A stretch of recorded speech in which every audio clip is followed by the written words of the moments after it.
We've often talked about this particular view of history that many people share, where Antiquity conjures images of rational philosophy, science, and intellectual freedom and development, whereas the Middle Ages that followed is more associated with restrictiveness, quote-unquote religion and superstition, until the classical world was revived with the Renaissance.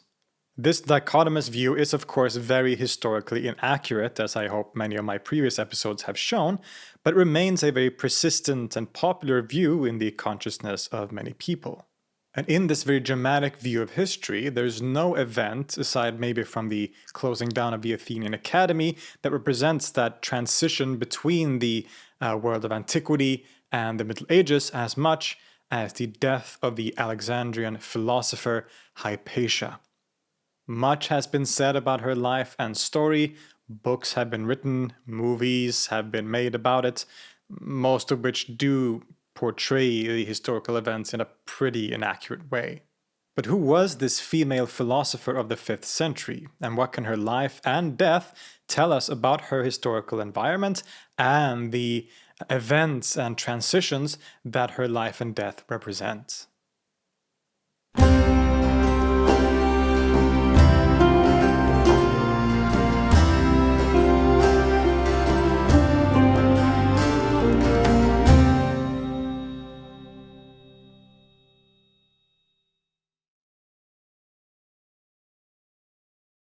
Hypatia is a very famous figure, but perhaps above anything, it is her death that has had the most lasting impact on the cultural consciousness of at least the Western world. The basic outline of her life, as usually told, is that she was a polytheistic philosopher, perhaps of the Neoplatonic school, who taught in Alexandria in the 5th century but was murdered by an angry mob of Christians. For this reason, the person and fate of Hypatia has become a symbol for various different groups of people. She's the last bastion of ancient rational philosophy before this tradition was killed by superstitious Christianity. She represents the very conflict between polytheism and the rise of monotheism. She was killed, at least in part, because she was a woman, something that Christianity supposedly did not tolerate, and many other such associations. And indeed, we see this kind of portrayal all over pop culture too. The 2009 movie Agora, starring Rachel Weisz, depicts this very story in a very dramatic way, for example. Good movie, not very good historical accuracy. The story of Hypatia and her context is, as you probably guessed, a lot more nuanced than what pop culture and popular modern narratives will lead you to believe. She did live in one of the most fascinating historical contexts in all of history. Alexandria in the first few centuries AD, what a place, right? This is where so much significant stuff happened. It is here that most of the Corpus Hermeticum was probably conceived, and Hermeticism generally, perhaps in that sense. It was here that Plotinus was from. It was here that some of the earliest and most significant church fathers, or early figures of Christianity, was from. Origen, Clement of Alexandria. All of this was happening in the same place and roughly at around the same time. And this was the environment that Hypatia lived in. But it is true that it's also a place, especially in Hypatia's time, marked by a lot of terrible violence and conflict between all these groups that lived in the city. And unlike how it is often depicted, this violence was not one-sided by any means.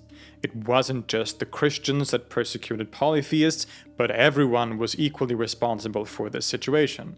Polytheists went on murderous rampages, as did the Jews and Christians occasionally. In other words, it was a very unfortunate and unpleasant situation in many different ways.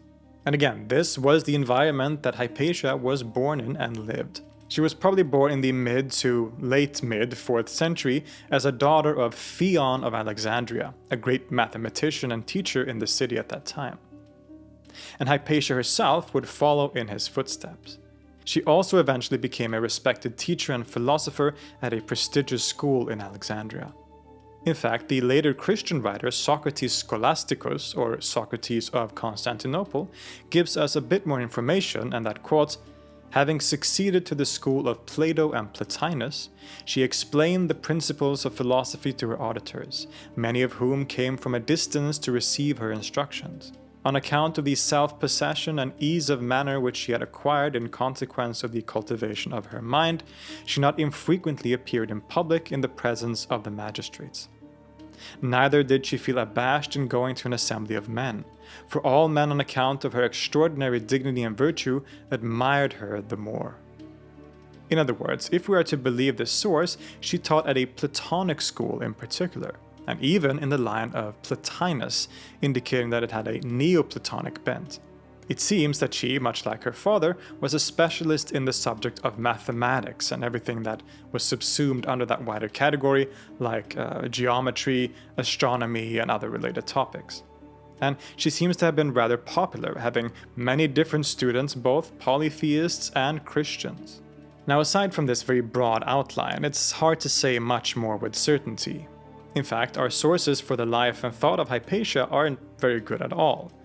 We have later writers like the aforementioned Socrates Scholasticus, as well as the later Neoplatonists Damascius and others, who can greatly differ not only in their personal opinions on the Alexandrian teacher, but even have vastly different versions of her life story.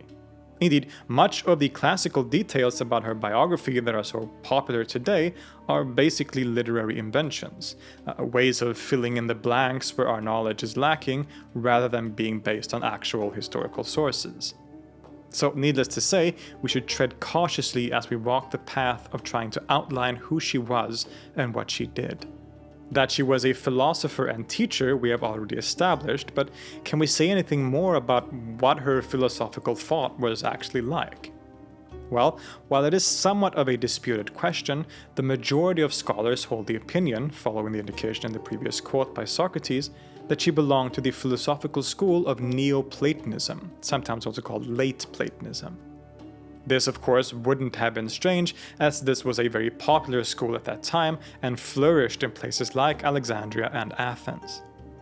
We have covered Neoplatonism in several other videos, which you can advise for a proper introduction to the topic, but in short, it is a late antique development of Platonism, often considered to have been founded by the figure Plotinus and later represented by luminaries such as Porphyry, Iamblichus, Proclus, and maybe Hypatia herself. The school is characterized by a few things. Its apophatic teachings about the One, or Tohen, that lies at the core of a monistic reality. The One is the absolute simplicity of which nothing can be said or understood, but is the source of all things in the world. The Neoplatonists then also present a system of emanation, where reality flows or emanates from this One in several stages, maybe eternal moments or hypostases, beginning with the nous, which is translated as things like intellect or mind or consciousness, followed then by the psyche or soul, and then the phenomenal world that we know. Lastly, Plotinus and his successors also conceive of a reversion back up this chain, that just as everything flows from the One, everything also returns back to the One. And the goal of human life is precisely this return to union with the nous and with the One, a kind of unio mystica that makes up the essentially mystical character of Neoplatonism. There's a whole lot more to this school, of course, but that's the most basic outline of the core features of this system. And beyond these key features, the Neoplatonists themselves could differ on pretty fundamental points. And this becomes relevant for the story of Hypatia too. Indeed, when talking about this period, scholars will sometimes portray Neoplatonism as consisting of two primary tendencies, or perhaps subgroups. One that more closely follows the earlier representatives of the school like Plotinus and Porphyry, and then another strand that follows the teachings of later figures like Iamblichus and Proclus. Although Proclus in this case is later than Hypatia herself, so he's kind of irrelevant at this point. So what's the difference between these? Well, not as much as many will have you believe. In fact, scholarship is increasingly moving in the direction of saying that this dichotomy between the two kinds of Neoplatonism has been greatly exaggerated. But that isn't to say that there is no truth to this characterization, as there certainly seems to be certain differences of emphasis at the very least. In general, the Plotinian or Porphyrian system is much more focused on a kind of contemplation as the way to union with the higher realities. the human soul is already in the nous, and by going inward and contemplating our reality, we can ascend to the higher realities, or maybe more so realize our presence there and become united with them. Plotinus and Porphyry also seem pretty uninterested in what we could call religion, at least Plotinus especially. Porphyry seems interested in religion and in myth and stuff like that, but not as an essential part of this philosophical quest. The traditional Hellenic gods can be found in their system, kind of, but they are often very abstracted and metaphorized. The language is a lot more, you could say, purely philosophical, and God is represented by the nous and sometimes by the One, thus giving the impression of a more maybe monotheistic system, or at least one that is more easily harmonized with monotheism. With the thought of Iamblichus, however, things change pretty drastically. Here, instead of contemplation, the focus is usually said to be upon the practice of theurgy, a concept that is very hard to explain, but is a kind of complex ritual practice of ascent where the gods are called upon for assistance.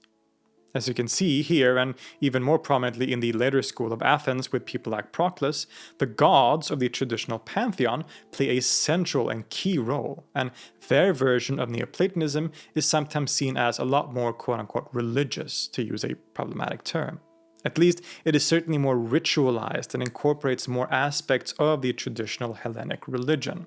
So Plotinus and Porphyry focus on going inward and focusing on our inner realities, which is identical to the nous, because we are in the nous, our soul is undescended, whereas Iamblichus and the later Neoplatonists had this theurgical system, where the soul, the human soul, always remains a human soul. It can never really ascend to any higher realities. We must call upon the gods to help us reach those higher states. And that's very briefly and very irresponsibly summarized, right? But that's the difference. Plotinus and Porphyry have this idea of contemplation. Iamblichus and Proclus and these people focus on these rituals, right? It's ritual and religious practice that allows us to ascend. Why is this important for our discussion today? Well, when scholars talk about this division between the varieties of Neoplatonism, the standard narrative is that the later Iamblichian style of the system was popular in Athens, whereas in Alexandria, it was the Plotinian and Porphyrian version that flourished. Again, this dichotomy is very oversimplified and to some scholars is even entirely inaccurate, so keep that in mind, but there seems to have been certain tendencies in these two cities. But Hypatia is indeed a very interesting case in point because, according to sources and many scholars today, she appears to have been a Neoplatonist of the Plotinian bent in particular, thus possibly then rejecting the innovations of Iamblichus and things like theurgy. With the previous discussion in mind, this makes sense, as she was of course from Alexandria and taught at a Platonic school there. It bears mentioning, though, that scholars disagree on this point. Some are even skeptical of calling her a Platonist at all, but limit themselves to calling her simply a mathematician. But if we go by the majority position just outlined, this makes her a very fascinating figure. Some have even speculated that this Plotinian leaning might be why she was generally respected by and got along with the Christians in the city, whereas those Platonists in Alexandria that followed the more Iamblichian, much more fundamentally polytheistic system might have created more tension and conflict.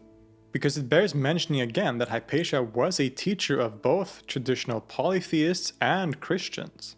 In fact, all of her students that we know of by name are actually Christians, including the incredibly fascinating figure Synesius of Cyrene. He would go on to become bishop in Libya, but always retained that kind of love for his old teacher and the Platonic tradition, although underneath a kind of coat of paint of Orthodox Christianity that he represented as a bishop. Now, for a very good introduction to Synesius, I highly recommend the podcast The Secret History of Western Esotericism, or the SHWEP as it is also known, who did, I think, several episodes on Synesius and also Hypatia last year, so go check that stuff out. Regardless, this is important in order to dispel some of the common misconceptions about her life and her story.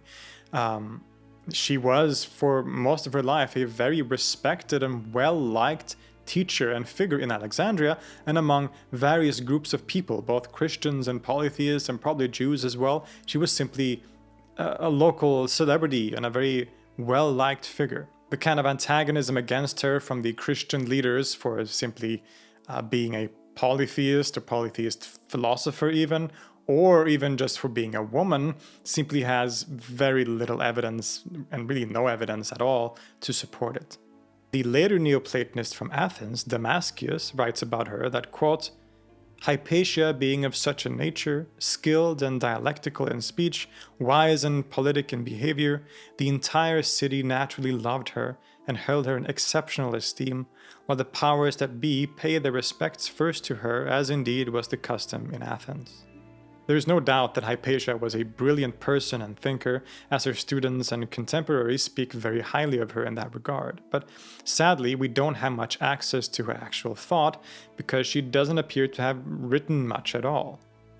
She does seem to have prepared an edition of Ptolemy's Almagest and written some commentaries on earlier works, but we basically have nothing to go by to reconstruct her thought or trace if she made any innovations to the field, for example. But something certainly did happen, right? Sure, she was universally respected, but the very fact that she was murdered and the way that that happened tells us that something must have changed. So what was it? Well, to understand the sad end of Hypatia's life, we of course have to look at the political and social context and events that took place in 5th century Alexandria. There had been great unrest in the years preceding the tragedy.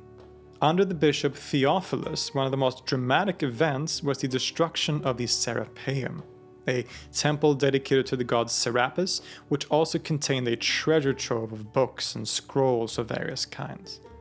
This is not to be confused with the destruction of the Library of Alexandria, which took place a long time before this and doesn't even appear to have been all that dramatic as people make it out to be anyway.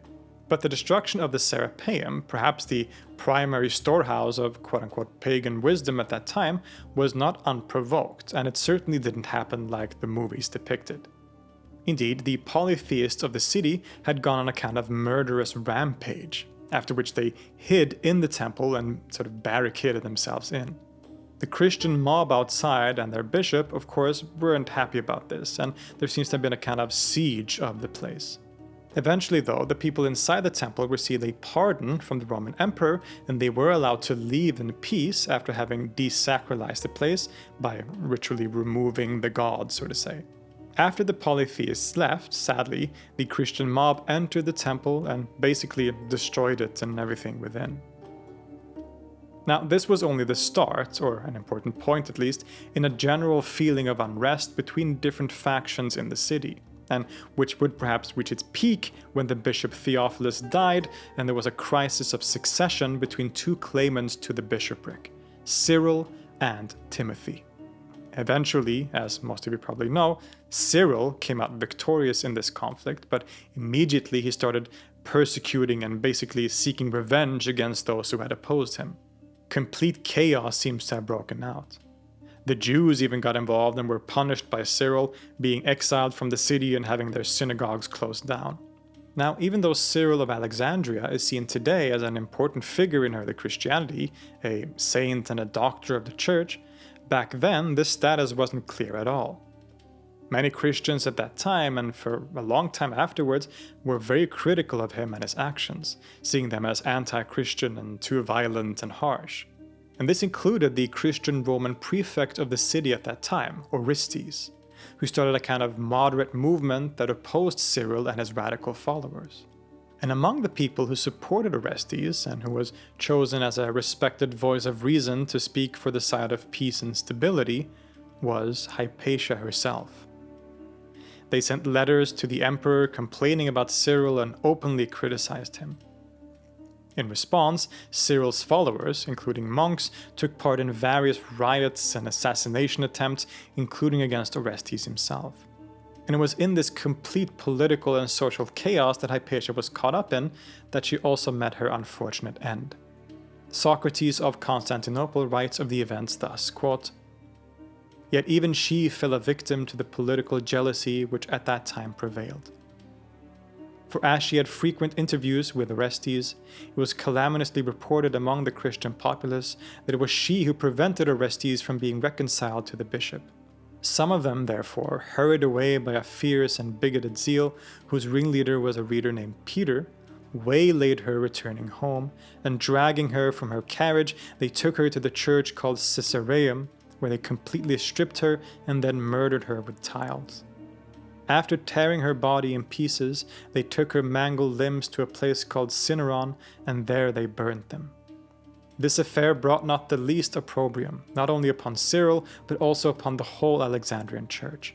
And surely nothing can be farther from the spirit of Christianity than the allowance of massacres, fights, and transactions of that sort. As this account suggests, Hypatia was seized by a Christian mob who brutally murdered her. While there has been no direct evidence for it, many have assumed that they carried out this act based on orders directly from Cyril himself. A ghastly end to the life of one of late antiquity's most interesting figures, unfortunately caught up in a bloody power struggle.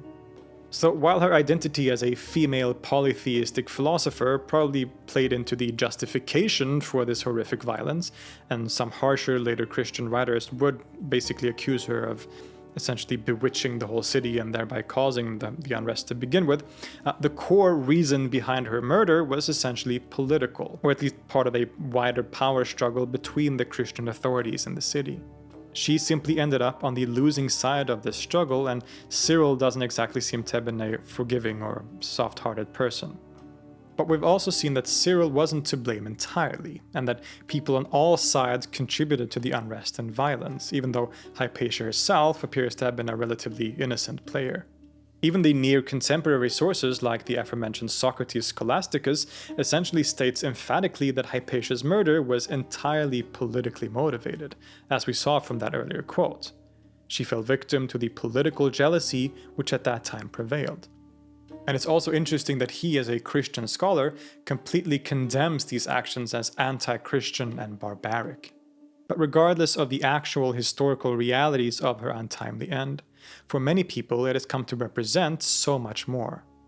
Being one of the last representatives of traditional polytheistic religion and philosophy in a world increasingly dominated by Christianity, Hypatia's death is seen as the very death of classical antiquity itself.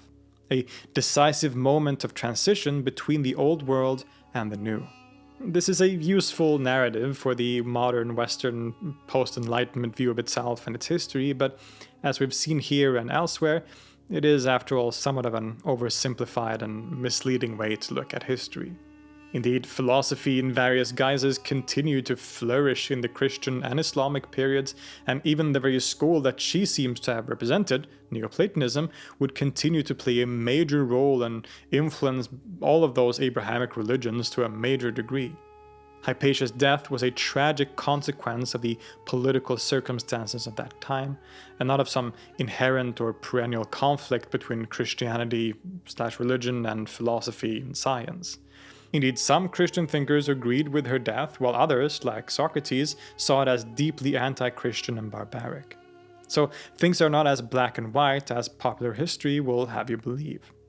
But her life and story is certainly fascinating and inspiring. She lived in one of the most eventful contexts in history, Alexandria in the early centuries AD, and embodied some of the great philosophical movements and currents at that time.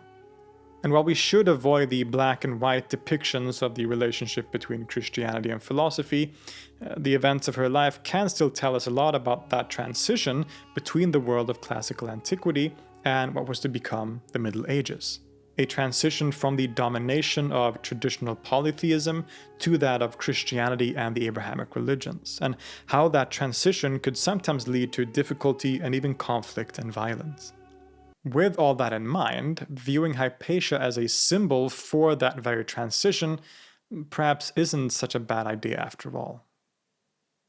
Thank you so much for watching. I would like to give a special thank you as always to all my patrons on Patreon who support this channel. This work of providing free educational content would not be possible without your support, so I am always very grateful. If anyone else wants to become a patron, I will leave links to that in the description. You can also leave a one-time donation through PayPal, and there will be links to all that down in a pinned comment and in the description. If you're interested in my work, you can follow me on my socials, on Instagram, on TikTok, or whatever. I'll leave links here, and you can also check out the link tree in my description. Also, through that link, you can also find my other channel, Filip Holm, where I talk about music and post my own music. The music that you hear in the background of these videos here are usually posted on there too, so go check that out. I hope this video about Hypatia has been interesting and maybe dispelled some of those misconceptions about her life and what it represents, even though my conclusion was that representation isn't that far-fetched after all. But thank you so much again for watching, and I will see you next time.